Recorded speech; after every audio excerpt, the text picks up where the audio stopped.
Hello, today we have a practical lesson on graphical representation of motion. The figure shows a graph of motion of some body, and we see how this body moves, we see what positions it passes through, in what time this position changes. And let us answer the following questions. First question. Without making calculations, we will have to compare the velocity of motion of the body at these three sites. Further, it will be necessary to understand what speed we are talking about.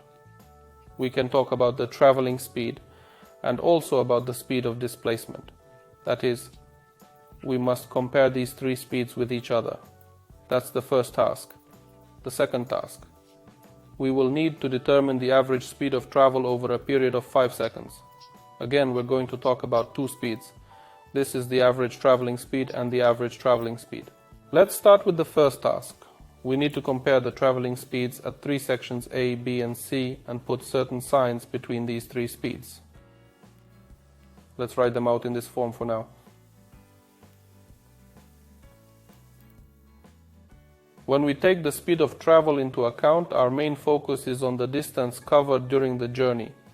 It is also important to analyze the angle at which the graph inclines relative to the time axis. It is evident that graph A has an inclination angle of alpha. By comparing this angle to the inclination angle of graph B, we can gain further insight into the data. Based on the given information, it is evident that the angle in question will be greater.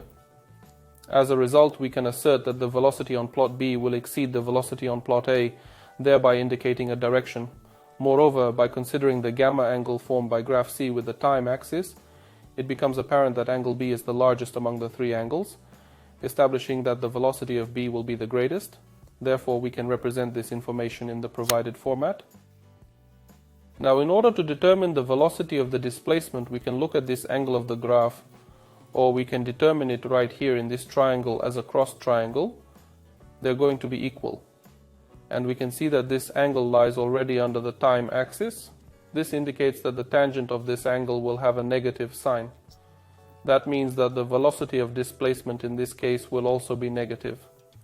So we can write that the minus velocity of displacement on segment A has a minus sign. Now, the velocity at segment B will have a plus sign.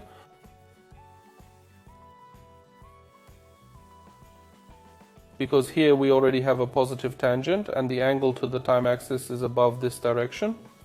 And in the same way we can see at segment C.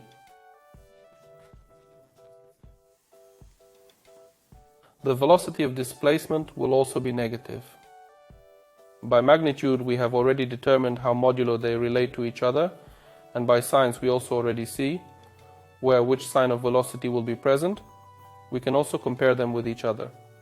Here the only thing is that if we take into account the sign of the velocity, it is clear that the velocity, which has a negative sign but larger in modulus, it will be in the end less. So it turns out that the velocity of point A in this case will be less. The velocity of point C will be greater than the velocity of point A, and the velocity of point B will be the greatest. We can write it down like this. That is, the velocity of point C will be greater than the velocity of point C and greater than the velocity of point A. Therefore, by utilizing this graph, we can ascertain the speed at which travel occurs as well as the speed at which displacement occurs. In order to determine the average velocity of travel,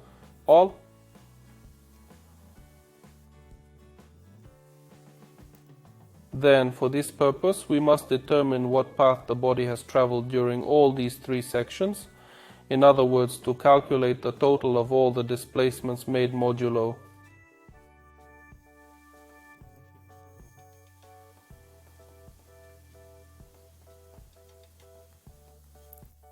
And divided by the corresponding time intervals.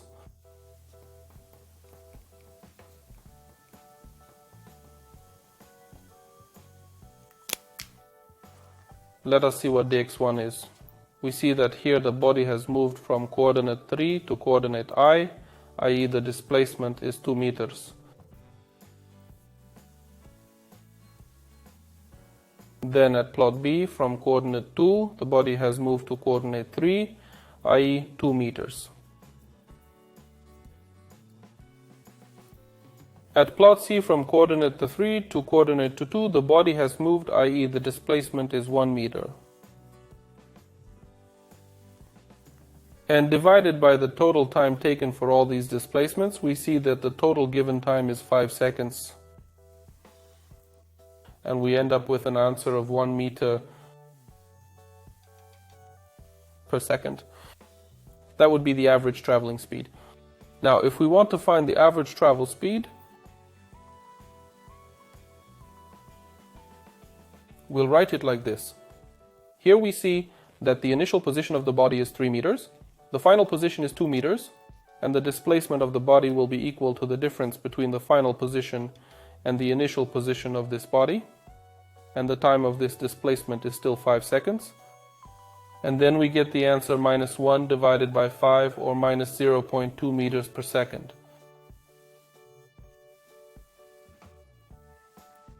So now we show you that also the average ground speed and average travel speed are at different speeds. So with the help of the graph, we can also see the difference between them clearly. This concludes our practical lesson. Goodbye.